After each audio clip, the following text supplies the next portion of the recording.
All right, we're going to go ahead and get started. So first, thank you all for coming online and in person. It's a great showing. Introduce myself, I'm Lee Frame. I'm the Director of Integrative Medicine here at GW, both the academic program and now the Office of Integrative Medicine Health. I want to welcome you to this wonderful topic, which is very near and dear to my heart.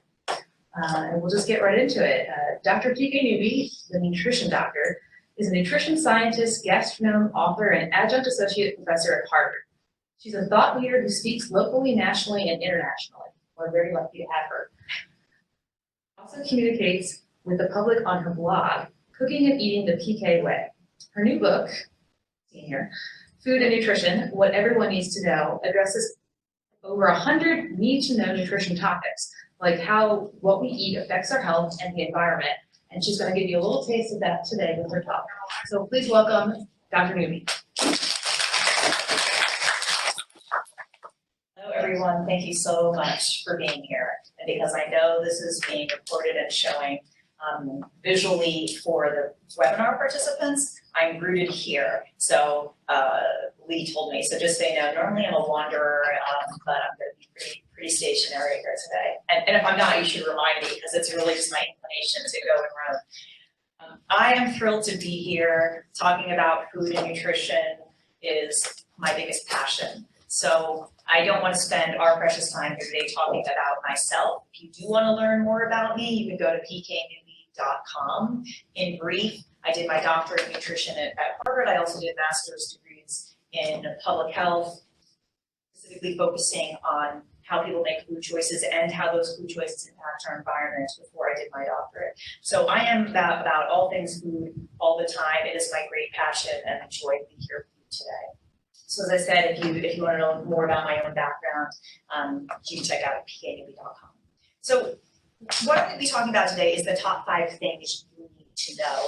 And as I get into my book in a moment or two, you'll find that I'm going to be talking about, as you see, the top 5, because it's the top 5 themes. So what I didn't do is choose like one of the 134 questions that I examined in the book, because that's what the book is for. So rather, there are overarching themes that I want to make sure most people know. Now, some of you are students. I think a lot of you are students. So depending on your own background, maybe some of these are top of mind to you, maybe they're not. But I feel confident that you will learn something new, even if you are a student of nutrition, because this, I hope one of these days, is going to become a seminal book for students and for professionals, because it does cover everything.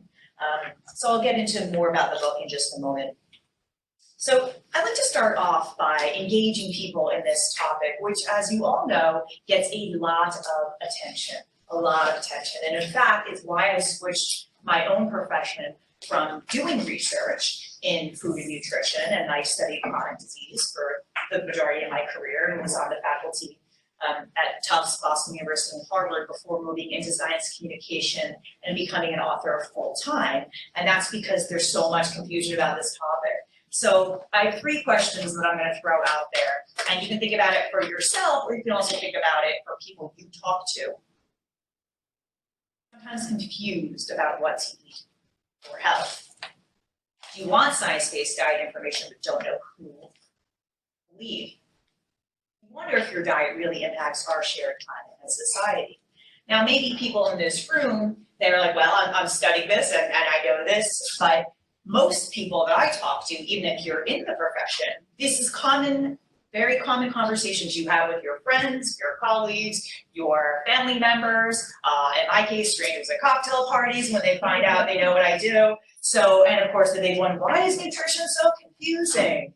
And guess what? It's not if you look to consensus. It's not if you look to science. You're not. So that's why I really became passionate, as I said, about bringing more science to the discourse. So I'm going to just start by telling you a little bit about the book. It's not the majority of I'm not going to spend a lot of time here. And you can see, I think I just brought a few copies here. I think I brought 8 copies. I'll talk a little bit more if you'd like to purchase one. But it's in 5 parts, 18 chapters, and 134 questions. So my goal with this book is, as the subtitle suggests, what everyone needs to know. So obviously, tons of people ask, once they know your nutrition, what do I need to know? This is what you need to know. So it was my great honor and pleasure to write this book, which is a hardcore research book. Now, it's meant to be accessible to everyone and also to be used by students, but it also should be available and accessible to your mom or to whoever.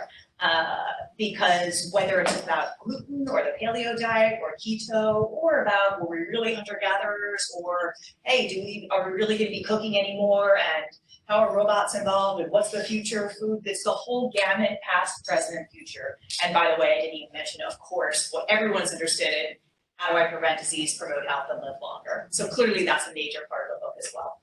So the first part is trying to increase food literacy about a huge range of issues, because we tend to get caught up here in the US, depending on, again, you guys are all savvy and a lot of you are students or colleagues and we're here at the university, but we know from living here in the US that our big challenges are what? Obesity, heart disease, stroke, cancer, type 2 diabetes, right? But around the world, hunger, malnutrition, food insecurity, water is a huge issue, right? And it will become increasingly more so for the people here in the US too now with climate change. So this first part of the book is trying to introduce people to these major topics. Oh, and of course, climate change, food waste. So that's what part 1 is about. Part 2, I talk about human history. So we start with the Paleolithic era, and by the way, no, we weren't really hunter-gatherers originally. We were gatherers-scavengers. That's one of the topics in the book, for example. Why is that relevant? Because you have paleo people filing on the meat, and that's actually kind of what the Paleolithic diet looks like originally. ... That's its own topic. That's really interesting, actually. So like I said, we were originally gatherers-scavengers, right? We couldn't start hunting until we developed tools. Right, so, but then you go on to when we start domesticating grains and animals, and go through the Industrial Revolution and the Green Revolution, and then the genetic revolution, and today's digital revolution, the information age. All of these changed how we eat, how we grow food, how we dine together. So this is to help give people a sense of it. So now I'm a little bit of I got really into this topic, so I kind of find it really interesting because it shows how, again, scientific discovery is always interacting with technological innovation to make health easier and better. And in fact, we have a healthier food supply, despite what you might sometimes think, than we ever have at any time over the course of history, and safer. Okay. Of course, it has many challenges. That having been said, not everyone enjoys those benefits because of issues as we're talking about: food insecurity, hunger, and malnutrition. Okay, so the third and fourth one is when what most people are thinking about. Okay, wait, didn't you say you're a nutrition scientist? Yes, I am. And yes, my research expertise is not just in diet and obesity, chronic disease prevention, specifically, obesity, heart disease, type 2 diabetes, stroke, cancer, all of those things. So that was my own research area before I mostly left research. I do still have some collaborations. Very specifically, my research area is looking at dietary patterns. So for those of you who are studying nutrition science and are aware, in brief, nutrition has been dominated by what we call a single nutrient paradigm. Okay, so people would talk about fat or fiber, single nutrients, or even single foods, eggs. Well, what happens in those situations? We are divorcing food from the context in which it is eaten. Not only do not people don't sit down to like a big bowl of grams of fiber or grams of fat, right? They also don't just eat one food at one time. We eat in dietary patterns, eating patterns. So I was very lucky, and probably because of my social science background, this always made sense to me. Why are we just studying single nutrients, right? It didn't make sense. It led us to a lot of wrong answers, in fact, in nutrition. Not that we don't need this approach, of course we do. We also need to think about diet as a whole. So my specific research expertise was in characterizing so-called dietary patterns. So I was on the early wave of showing that plant-based diets were associated with lesser risk of disease. And now, okay, plant-based diets, everyone sort of knows about them now because they're highlighted in nutrition and dietary guidelines. And that's what a lot of my research area was in. And still is, in fact. One of my collaborations is with people at the University of Alabama. This is not just, but people still want to know about nutrients, and that's still important, right? So that's where that section 3 is. What exactly is saturated fat, and trans fat, and carbohydrates, refined carbs and sugars. This is really relevant, right? Because part of the reason people get confused about nutrition is they don't have a basic science literacy about it.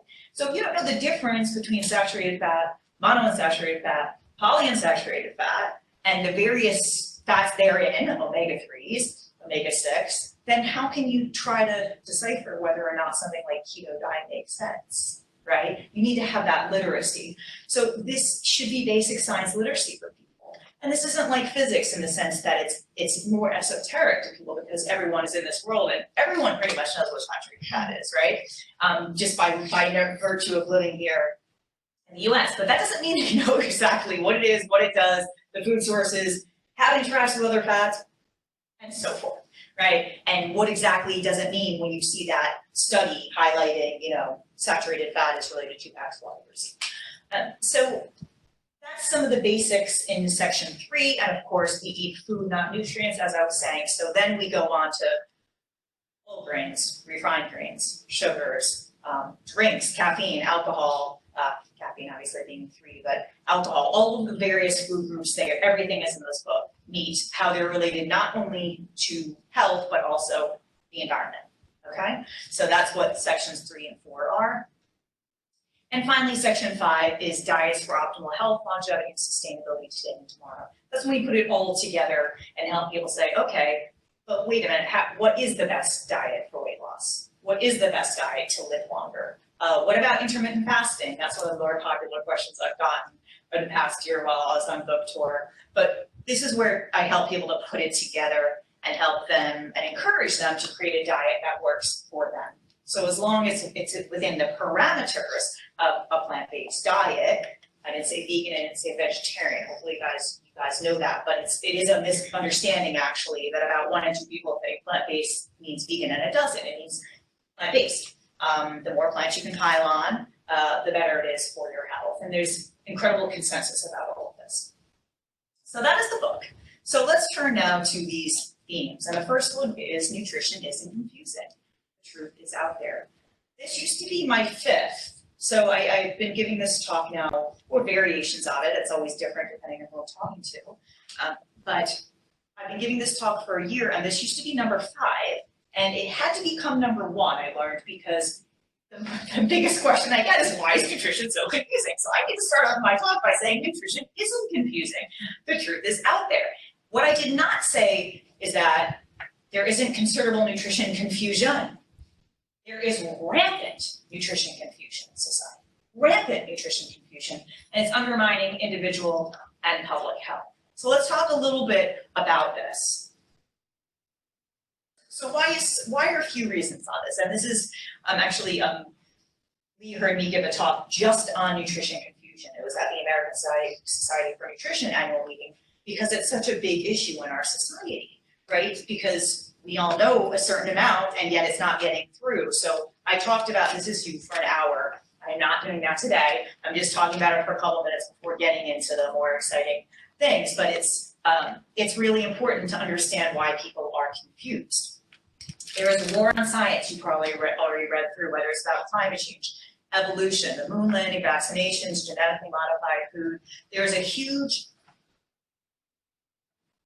called an evidence gap between what scientists know and what people think. So why is that? There's a lot of reasons. One of them is certainly just the general lack of knowledge, but there's also a lot of other reasons too, and I'll talk about a few of them. Quit sugar, go paleo, embrace clean food, the power of celebrity nutrition. It's pretty incredible. Any of you who are active on social media, and probably that's 100% of you, wherever you are, there is a lot of play and a lot of media attention to what celebrities are eating. Gwyneth Paltrow being the example in chief of this. So she's going to be getting her own show on Netflix soon, as if she weren't doing enough harm already. I like to call her gluten-free Gwyneth, because really gluten-free was not an issue for her and Alicia Silverstone and other people used to start talking about it. And now it's a multi-million-dollar, hundreds of million-dollar industry. Right?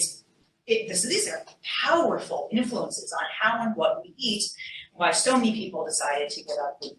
And by the way, I can't digress from the fact that, yes, celiac has increased, so this is of course also in the book. I'm not saying that. There are people who legit need these products, but the vast majority of people adhering and adopting gluten-free diets do not need to, and also there's research to show that their diet ends up being actually worse because they're cutting out whole grains, right, and other foods. So there's a lot of and misinformation about diet that's touted by celebrities that are very influential in shaping eating habits here in the United States in particular.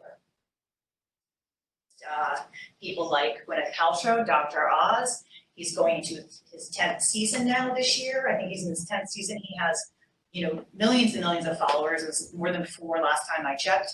And if you didn't see this story, and I assume probably many of you didn't, but a few years ago, he was actually brought up to the Senate and, as it said there, scolded because he was promising miracle cures, miracle weight loss cures, and diet scams. And by the way, he profited from this. These are people he had on his show. So again, these people might be very lovely people. So I'm not trying to diss these people. What I'm saying, though, is that they are major culprits in the nutrition confusion syndrome. And maybe some of us here are savvy enough to know that, okay, if he's talking about whatever, X, Y, and Z, I'm a student of nutrition. I know that's not exactly the case, but his followers don't really know that. So just like Gwyneth Paltrow, he's quite influential in the people that follow him and makes quite a profit. And those people spend a lot of money on products that are not worthwhile. John Baker, I didn't even know who this was. He is the Carnivore Diet dude. I did not even know that was a thing until 1 year ago when I was being interviewed about my book on the radio, actually, and someone asked, they said, the interviewer said, what do you think about the Carnivore Diet? And I was like, if you guys have heard of it now, right? Or have you not? Oh, good, you haven't. That's awesome. Because that means he's no Dr. Oz, okay? And I can't follow the diet paths either, right? I don't follow all the diet paths either. But obviously there I am, and I'm talking about my book, and he's asking me about this guy. He is a physician, no longer. He resigned his medical license, but he has hundreds of thousands of followers on Twitter, okay? And touting the benefits of a meat-based diet. Not just, we're talking about forget about the keto diet, forget about paleo diet. This is paleo-like to the nth degree, right? Or a carnivore diet, and we know this is not the route to health and sustainability. We meaning the scientific consensus. But he has his own tribe, he has his own tribe that's growing. So as I said, I'm delighted a lot of you have not heard of it, but people like him within their own tribes are very, very influential. And if it does get media attention, like I'll talk about something, I think it might be next or in the next few slides, then you see how much confusion people cause like this, because we're talking about the health benefits of plant-based diets, and then someone like this saying, well, what about the carnivore diet? What about it? That's like a dude talking about the carnivore diet. It's not scientific consensus. So physicians, although there are many excellent physicians, probably in this program here and others who are trained in nutrition and have some training, in general, physicians receive 22.3 hours of nutrition education in the US. And in Canada, that number is actually 71% receive 10 hours or less. So this is to say that actually physicians get a lot of playtime too on their opinions on nutrition, and they're very influential with patients, right? In individual settings, they actually don't know a lot about nutrition. So I'm not going to belabor more about this, but there are some wonderful physicians out there who know about nutrition, but it's just really not what they do. As I like to joke, if someone needs foot surgery, go and see a surgeon. Don't see me. If you need nutrition advice, see me or someone like me. If you want to see an internal medicine person about what medicine they should take, see your PCP.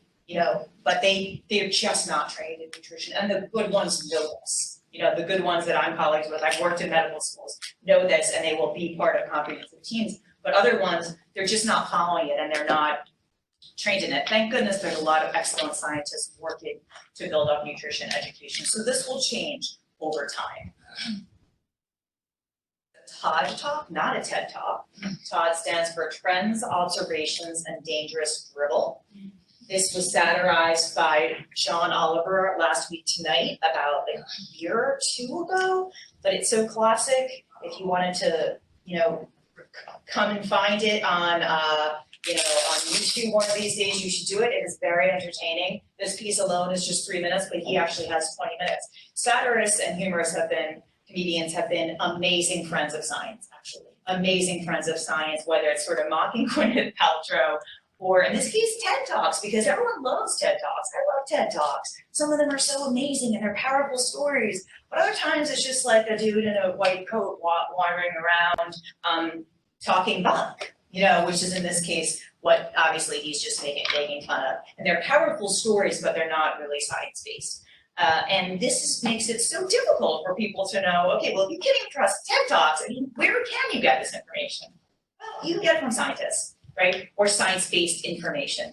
So not all scientists like me are passionate and driven to go and do science communication. That's my thing. Not all scientists want to do that or have the skills, and that's totally great. But there's plenty of places people can get science-based information. And what I'm saying is all these things I'm talking about right now, these are not among them. So even when you think it should be accurate, not necessarily.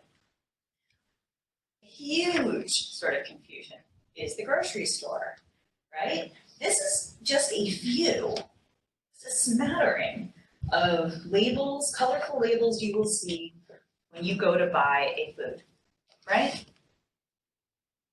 How can we depend on someone to be able to navigate like this, right? It's really complicated. I think a carton of eggs is the best example I know. It's like a vegetarian fed, omega-3, pasture-raised, organic, free-range, cage-free. It's wow. And some of these are meaningful. Some of them are misleading. So it can lead to nutrition confusion for sure, and makes it difficult for people to make the right choices. But again, science has the answers. All of these has actually a meaning, whether it's meaningless or meaningful, it means something, right? So all natural, as many people, it's our favorite thing to mock because nature is chemistry, chemistry is nature, and that in and of itself is a huge source of misunderstanding in society when it comes to buying foods. But all of these things, gluten-free, genetic, wild-caught, all of these things are in the book. So again, this book is supposed to be a handbook for people who are like, okay, well, what does that mean? And sometimes, again, with grass-fed, it doesn't mean what you think it means, right? Yes, it's not like, okay, so that's definitely best for the environment. Well, not really, actually. That's complicated. And nutrition is complex, right? It's still a science, and sustainability is still complex, especially when it comes to methane producing cows, right? But this book again is helping people to kind of just, and it's Q&A. That's what I love about the OUP Oxford. It's their particular series that's a Q&A. So it's sort of like, no, you don't need to read. Go to the scientific paper or go to the source. This is the science distilled to the consensus of what you need to know as we understand it. And by the way, when there's not consensus, of course, that's in the book too, right? But so there's answers to these if you go to science. For people to be unconfused, sometimes they need to unlearn what they've learned. And that's really hard for people, right? That's really hard for people. We're human beings. It's hard for people to change depending on their personality, depending on their training, all kinds of things. But, from being a professor for many, many years, that's one of the first things I have this slide when I give in my classes too, because so many people who come and learn about nutrition, they say, I thought I knew a lot more than I did. I thought I knew a lot more than I did. And it's those people that get the most out of it, and we're challenging themselves because they need to get beyond the celebrity nutrition, beyond the Dr. Oz, beyond the single study sensationalism, by the way, of the study du jour that you saw on Netflix, right? That's a concept I refer to as single study sensationalism. So that doesn't necessarily reflect the consensus, right? It reflects what happened in one study. Oh, and by the way, you're going to see a big one blow up in the next several days on red meat and processed meat. I can't digress into it right now, but it's a good example of this. Okay, number 2, you can prevent disease through diet. Often. It's really important. Okay, so 80%, I forgot to ask you guys this before I put it up, but oh well, If you didn't see that, I would say, what percentage of diseases do you think are preventable when it comes to modifiable lifestyle factors? And I don't know what you guys would have said. Usually most people, it ranges from 20 to 100% when I ask people. And the answer is 80%. Do you guys know where that statistic comes from? That's from the World Health Organization. So again, consensus, that's not looking at one study, that's looking at tons and tons of studies. 80% chronic diseases, specifically type 2 diabetes, heart disease, stroke, are preventable through modifiable lifestyle changes. And diet is the single largest contributing factor. Single largest contributing factor. World Health Organization. That's not my opinion, right? That's not my opinion as one scientist or as one individual. I think that's an incredible number. So much in our life we can't control, right? So much we can't control. And incredible power through what we eat, as well as by way of physical activity. I'll use your other factors that you guys here in public health know about, but diet is key. Diet is key. Now that having been said, I said you can prevent disease through diet and other lifestyle factors often. Why do I say often here? Because genes also matter, right? The last thing I want to do in any world is create guilt. We have enough guilt about whatever you have in your life, and I think nutrition people can be a little bit notorious for that, even if it's unintended. And by the way, I never make feel guilty, but they always feel guilty in front of me about eating. I've found with people. They're eating cake and they have some story about why they're eating cake. I'm like, can I have a piece of cake? What's going on here? So people have a lot of discomfort about what they're eating, and whatever the case is, genes matter. So as powerful as diet is, you can't overcome some signals, right? I like to tell the example about myself. I have very high LDL cholesterol. I haven't eaten meat in 25 years, right? And I know it's okay, my balance is okay. So you guys, I know you know what I'm talking about. The HDL and the LDL, it all matters when it comes to your risk of heart disease and your cholesterol. But there's nothing I could do to modify my diet to bring down my LDL. It's still reasonable. I don't need to take medication, but it's much higher than you would think for someone with my lifestyle, which doesn't eat a lot of the major contributors to cholesterol, as you guys know that here, blah, blah, blah, blah, blah. So I think it's important to know let people know, especially with very strong family histories, sometimes you do need that medication, right? Sometimes you do need to see your physician to lower your blood pressure or lower your blood cholesterol or whatever it is, because diet is just not strong enough when it comes to that background. So the environment is always going to be interacting with genes, and again, we know that we can do what we can within our power to help modify that genetic signal. And of course, that's through epigenetics for those of you who are studying that. So there is hope, even if someone has a challenging background genetically, you can still play with that. Again, consensus. 80% of chronic diseases are preventable. And go through, as sometimes you do in a research presentation, like, okay, if I were to show you all of my own research and then put it in the context of other people's research and showing how plant-based diets are associated with health, I'm not doing that. We just have an hour here today, right? So I'm not cherry picking studies if you're familiar with that topic, because by the way, almost anyone can find anything to support their view, just like that Carnivore Diet guy does, right? Or the keto people do. So that you always come back to consensus. And when you're talking about dietary guidelines, whether it is for Americans, Canadians, Brazilians, whether it comes from the Food and Agriculture Organization, United Nations, or the World Health Organization, again, consensus. Consensus is this. This is one example from the scientific committee.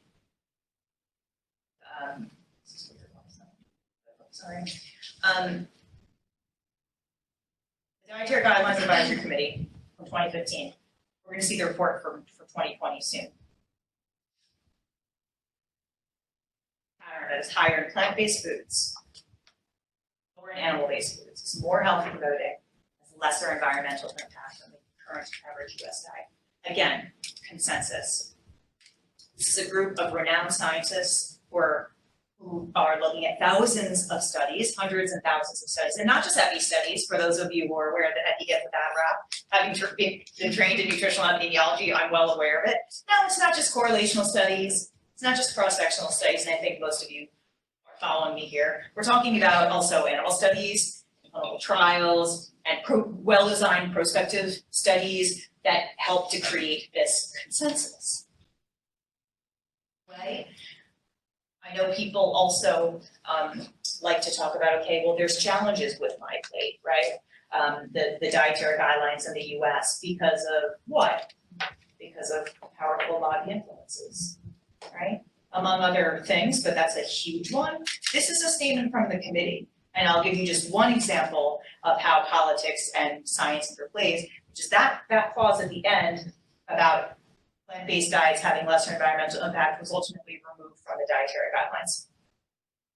You don't see anything on it. If you go to the USDA guidelines, you don't see it. This is from the report. So what scientists say and show isn't necessarily always indicated even in guidelines, right? But the point is the truth is out there, and the US is just one set of guidelines. You know, Canada did a better job. Here's their plate.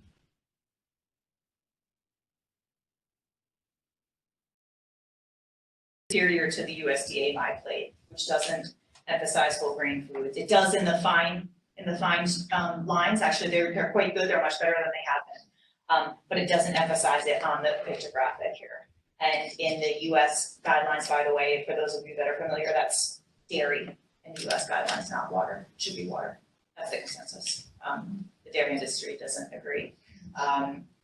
Plenty of vegetables and fruits, that's consistent. We have that half in the USDA My Plate as well. And the protein foods. Is this in the right proportion? Yeah. The actual plate. And eat protein foods that come from plants more often also is highlighted. And again, it's part of this is very consistent with USDA guidelines. It's just a little bit clearer here. Number 3. Plant-based diet is the key to a health-giving, disease-preventing diet, but there is no one-size-fits-all. You know what this image reflects? The blue zones. Have a lot of work. So the blue zones, it's very few people, very, very few people actually know what this represents. So I'm delighted to be able to share with you because it's such a powerful concept. So this is actually more nutritional anthropology. This is not epidemiology, although there is a lot of research to show about the power of the Mediterranean diet. Everyone knows about the Mediterranean diet, right? That's because white men like to study other white men. That's why there's a lot of research about it. I'm being totally serious here. There's plenty of amazing plant-based diets. We just don't know about them because they weren't studied. Whether they're in Africa or other parts of Asia, they exist. We just haven't studied them. Nonetheless, I'm not saying there's not a lot of research about the Mediterranean diet. Sure, there is a lot of research. But this concept, in brief, came out of a scientist who went and wanted to study the longest-lived people in the world. He wanted to find the longest-lived people in the world and see what they were doing. Not just diet, by the way. So they actually came up with nine different factors. But a plant-based diet was among them. And by the way, just as it so happens, there's a whole book on this, by the way. It's the author of this book, Blue Zones, is called Dan, more than one, that's right. He just came up with a book too. Dan Buettner wrote the book. Excellent book, such a wonderful read, just talking about all of these different people. I highly recommend it. And what unifies all of these different diets, which are so different, the foods are so different. By the way, some include alcohol, some don't. Some include rice, some include wheat, some include corn. They look totally different. Obviously, they're in different parts of the world, right? But they're all plant-based. They're all plant-based. They are all energy balanced, meaning, right, you don't see a lot of obesity there. And other healthy lifestyle behaviors as well, like physical activity. And no, not running or going to the gym, just basic activity like walking. Social factors as well, engagement. Just is a really great read. And again, though, it's very consistent with what we've seen from epidemiology and other sciences and nutrition about being plant-based diets. So I think it's a wonderful, wonderful concept. And as I said, I highly, highly recommend the book. lose the forest for the trees. So that's why what I like to also with people, as much as nutrition is complex because it's a science, it's biochemistry, right? Science is the study, nutrition is the science of how what we eat impacts our health, longevity, disease prevention, all of that. That's biochemistry. That's what that is. Okay? So for those of you, depending on your students, depending on what you're studying, that's not to say nutrition is huge, right? So you could be, maybe some of you there here focused on community health or public health or education, and so maybe you don't necessarily need the same level of biochemistry background. It completely depends on the program, but nutrition itself actually is biochemistry and physiology. So that's why it goes back to that full circle of in the book why sections 4 and 5 are talking a little bit about, well, how do we know how saturated fat impacts cholesterol? Well, that's biochemistry, right? How do we know how sugar impacts risk of type 2 diabetes? That's biochemistry, right? Doesn't mean you need to be a biochemist to understand it, but it is science. But it doesn't mean that people need to get caught up in all the details. You certainly don't need to get caught up in the latest study. I say to people, I see a study, like any of you see a study, it's interesting, and I say, that's kind of interesting. And I'm a scientist, of course, so now I think to myself, oh, is that consistent with what we know? Is it not? And then I might maybe get into that great space of scrutinizing how they handled it. But regardless, the point is that the big picture is consume a plant-based diet, right? The big picture is what that Canadian diet plate showed you. And of course, everyone knows that reduce sugar, stop drinking soda. Actually, the messages are pretty simple. I'm not saying it's easy to change, it's very difficult. But they're pretty simple and they're very consistent. We've been telling people to eat more vegetables and fruit in the US since the 40s. No one does it. No one does it. We have a culture of preventable chronic diseases because people are on very basic diets. And it's not because nutrition is confusing. It's not because there's correlational studies misleading people. It's because people aren't following basic diet advice for all kinds of reasons, and they're understandable. Food is delicious. As you hear me, I love my cake, I love my this. It does take work, right? But it's not really confusing, especially when you distill it to the most simplest methods. And again, that Canadian diet plate, how great is that? It's right there. It's right there, those 5 things to do. It's right there in the blue zones. Eat a plant-based diet. And again, you already know, apple juice is not the same as a whole apple. It's not the same as an apple smoothie. People know that. I mean, you can choose to ignore that, but it's the truth, right? That said, food should be delicious. Food should be delicious. So this is the image from the cover of the book, and that I had designed, and I love it so much because I'm a gastronome. My interest in nutrition came from being a foodie. So I grew up cooking, baking, gardening. I worked in the restaurant industry for 10 years, including cooking at a vegetarian cafe in college, actually. I'm still a pretty serious cook, just as a hobby. But food should be enjoyed, right? Food is pleasurable. There shouldn't be guilt associated with it. So I think keeping it in a positive light, if any of you deal with nutrition and giving nutrition advice to people, or even, again, if your world is anything like mine, you interact with people, and once they find out you're in nutrition, they ask you all kinds of questions, and I just feel like being positive about it and fomenting a spirit of enjoyment, and certainly, again, not guilt, is so important in nutrition messaging. So important in nutrition messaging. And especially, again, going back to that blue zones concept, that what one person finds delicious is different from what another finds delicious. It's completely rooted in tradition and culture and family. Those things really mean something. Those things really mean something. So starting with what, I don't have more time to get into this, but again, I study how people make food choices, and that's relevant because then that's how you can give them good dietary advice, right? You start with what someone is eating, and then you start with, well, how can we morph that? And it comes up a lot in, as I said, one of my collaborations at the University of Alabama, Birmingham.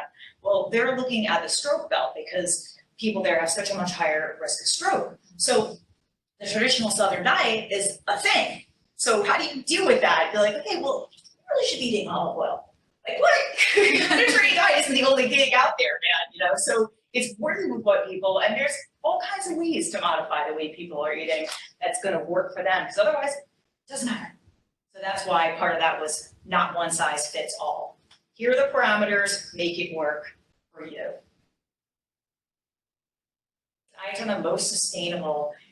It has been my great pleasure to see this message finally get attention, because I had an aha moment when I was younger than you guys, and I was at Columbia University, and I took a class called Nutrition Ecology, and it changed my life. Ecology has 4 quadrants: health, economy, environment, society. Health, environment, society. Well, at that point, I'm 23. I'm taking a program in nutrition. I'm focused most like you guys are, probably, and most people in nutrition. Okay, how does what I eat impact my health? Yes. And then I was like, oh, it's so much bigger than that. So much bigger. My favorite quote is on the first page of the book, is by Kurt Vonnegut. When you get right down to it, food is practically the whole story every time. Food is practically the whole story every time. We need it for life, we need it for health. It's a celebration of family, of culture, of tradition, and it impacts all of these things. So what you're eating on your plate is so much bigger than how it impacts your health. And I became really, really passionate about it, and it changed my entire personal career. And that's how I'm here today, because I became really, really interested in the environment and who's growing that food and what is their life like. And chocolate is food. I mean, it's in the book, of course, but it's not a pretty story. Think child labor, slave labor, that's how you got your bar. Unless it says equal exchange, that's what chocolate is about. Most people don't know that, but it can be different. The world could be different. And that's just one story. Coffee has similar issues, where you have your delicious beans from. So all of those labels, actually, a lot of them mean something, right? Whether it's organic or women's cooperative or rainforest certified, equal exchange, these things really mean something for the people who are literally feeding us, right? So as you can tell, I'm really passionate about this, and the fact that it's getting more attention, and this is just the environment. Some of the other things aren't getting as much attention. I'm working on a series, actually, a documentary series that will bring forth a lot of these issues. But for me, it was such an aha moment, and may I all wish you such an aha moment. Whatever it is for you, what a great gift it was for me to have taken that class called Nutrition Ecology. So one of my mantras became from farm to fork: what we eat matters, based upon what we were just talking about, those 4 different things. Essentially, how many of you are familiar with a life cycle analysis? If any. Okay, great. So you're learning something, yay. So the life cycle analysis is what people in the environmental sciences in particular, but it's actually used in a wide range of scientific disciplines. And the point is that you can't just look to one piece of, in this case, food, to see how it impacts, let's say, the environment. Okay, let's right now focusing on environment sustainability. So in order to understand, for example, I talked about grass-fed beef before, how that affects the environment, you need to think about how they're produced, the processing, the transportation, the consumption, and of course the disposal. All right, so that's the entire life cycle. So the best studies of diet and sustainability, and again, other topics too, look to each of these. And a lot of times when there isn't consensus, it's like any other area of science, well, it wasn't a very good study. I mean, you can't expect consumers to always know this difference, right? But in terms of, maybe you're here at graduate school and you're being trained as a scientist, you're being trained, however you're gonna do it, you're here. So this is really, really, really, really important. I'll give you a really tangible example that this lets this seem esoteric. You guys know the concept of food miles? Eating local, food miles? Well, food miles is a concept that refers to how many miles your food has traveled to get to your plate, right? It kind of makes sense. How many miles? And meant for a while, this is maybe like going back 5, 6, 7 years ago, people would talk about how important it was to eat local because your food had traveled a smaller distance to get to you. This makes sense, right? Okay, sounds good. Actually, this is far and away not the most important component when it comes to the environmental and carbon footprint of your food. The most important determinant is how it's produced. And that's why we get back to plant-based diets, because producing beef, which produces methane and also requires a huge amount of feed, which I'll go into in just a moment, and water and resources to create, it is what you eat and how it's produced that it has by far the biggest impact on your carbon footprint, not how far it's traveled. And in fact, this has been demonstrated time and time and time again. It's still a very, very popular misconception, by the way, including first and foremost at my local farmers markets, by the farmers. Now, I'm a local food junkie, by the way, so there are amazing reasons to eat local. I'm just saying Food Miles isn't really one of them. But whatever the case is, that's one example, but looking across the entire life cycle of how something's produced is what gives you the answer, the best answer about how what you can impacts the environment. Yeah, packaging and processing, yes, good point. Thank you. Environmental damages, land, water, air, local, global, planetary. It depends, the answer though, by the way, is it depends on the study. Those are the 5 classic examples, but packaging, I think it depends on the study and what you're looking at, because you could have all of those first 5 factors be held constant and how things are packaged then. So I think it does depend on the study, just to be very clear. It's a really very, very good question, and packaging is so hugely important. I will say in a moment, say something about plastic in just a moment. A picture of, actually from Brazil. So this is a picture of deforestation, where huge amounts of the Amazon were this, and it's actually an older picture, so it's not from this year's past fires. But this is where deforestation occurred in order to grow soy. Soy is mainly fed to cattle. Okay, so I'm not going to further discuss the issues with deforestation. Again, obviously this is in the book, but deforestation is one of the leading culprits or when it comes to climate change, right? Because there is a repository for carbon dioxide in the atmosphere, so when air taken down, it's released back into the atmosphere. And of course, it's also what we call carbon sink, so it helps to balance out the oxygen and carbon dioxide in the atmosphere. So there's a whole huge slew of problems related to deforestation. And no, it's not just climate change. We talk, remember, health, society, environment, and economy. Forest people, actually, which I didn't know about, and maybe you aren't familiar with, there's a huge number, like millions and millions of people who make their living on the forest, in the forest, right?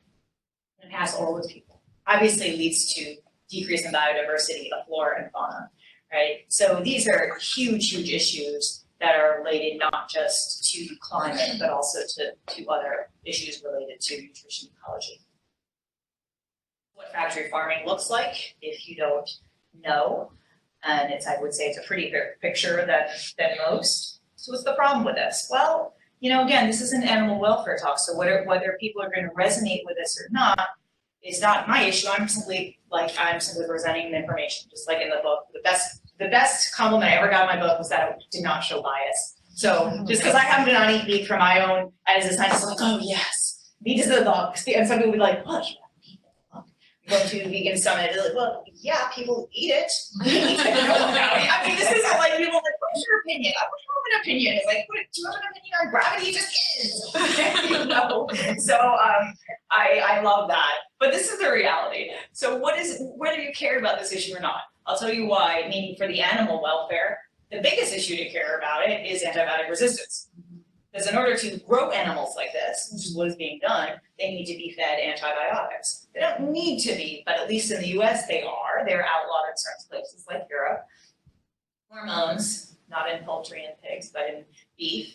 Steroids are all used to grow these animals. And especially antibiotic resistance is going to be much like, if you're not familiar with this issue, it's going to be much like the environment is today, in the sense that people are now making connections between, let's say, beef and the environment. Okay? That took a long time to make that connection, for it to get into the media. Excellent. Antibiotic resistance is going to be the same thing, because it's been predicted by some that 10 million people will die due to antibiotic resistance. People are already dying because the drugs used in animals are the same ones used in humans. Okay? It's a complicated issue that I can't get into. It's not just because they're in the beef and then you have them in yourself. That's not the way they get it too, but it has to do with bacteria and they become immune to it, and then you end up getting the bacteria from the beef. Whatever the case is, that's one of many issues why factory farming is problematic. Just to quantify it a little bit, 13 versus 6 versus 3 pounds of feed. and you see the water cost as well, right? Again, it's not just climate. And why is this coming from corn? Well, here in the US, we feed corn mainly to these animals, and then you need to think about the water, the pesticides, fertilizer, the land used, the forest cleared to grow that corn, or in the case, remember, of Brazil, soy. Okay, it's another major grain fed to cattle. So this is another reason why it's so inefficient, right? It's so inefficient to feed grains and to clear the environment to feed animals. What a manure lagoon looks like, yes, it is actually pink. This is a pig farm, so you can see the factory farms on the left. And unlike the regulations when it comes to sanitation for human health and excrement, totally different. They just don't exist for animals. So they just go into these lagoons. It's a problem. And we don't think about it here, right? We're in DC, I'm in Boston, I'm from New York. We don't have exposure to this. Plenty of people do who are in rural America, and they have higher respiratory illness diseases, right? They have lower property values. They have water contamination from when hurricanes happen and this manure gets into the land. And by the way, remember, these animals have been fed fertilizer, have been fed antibiotics and all these kinds of things. And in surrounding lands, there's corn and other crops that are used to grow these animals that a lot of fertilizer has been used to grow, which I'm going to say about in a moment. But a lot of this gets into the water supply. I can't walk you through it, but you can just look at it, okay? So everyone knows this now too, the message is getting out about the greenhouse gases. Why is that? Because cows produce methane, mainly through belching. Okay, it's totally natural for ruminant animals, so the sheep and goats also produce methane, but there's so many cattle that the methane is a greenhouse gas 21 times more powerful than carbon dioxide. That's why this has gotten so much attention in the past 10 years or so, and you can see beef is at the top, and some other surprises are up there too, farm crustaceans, but really it's mostly beef, lamb, dairy also. And then you go down to peas at the bottom, right, and tofu. So this is a massive difference when it comes to greenhouse gas production.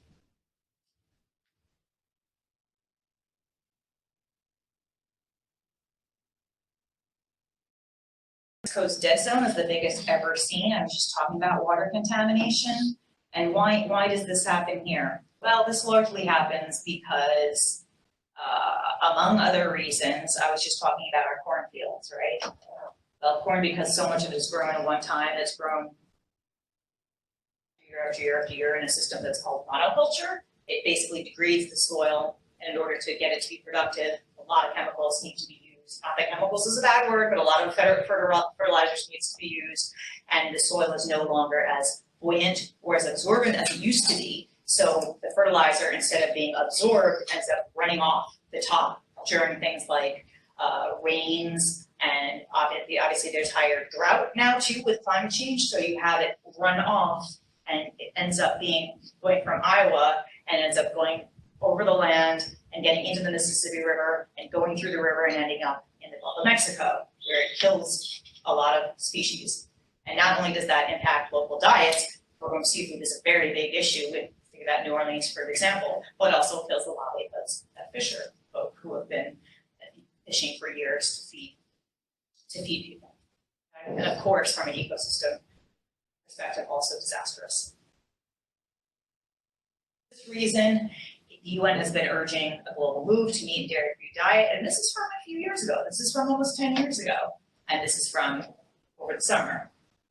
Okay, so this is not new news either, and this is just the FAO of the UN, Food and Agriculture Organization of the United Nations. But again, many other scientists who are doing, and agricultural scientists and the like, and of course increasingly nutrition people are also coming up with the same message. So it's also wonderful that we have consistency between agriculture and environment too. What happens when there is food waste? It ends up in landfills, also creates methane, so also contributes to climate change. As you probably know here, about 40% of food in the US is wasted, thrown out. There's obviously not good sense when it comes to managing your wallet, but it's also very poor sense when it comes to the environment. In fact, food waste is one of the Reducing your food waste is one of the best things you can do, by the way, to reduce your carbon footprint. Eating a plant-based diet and reducing food waste are two of the main things you can do.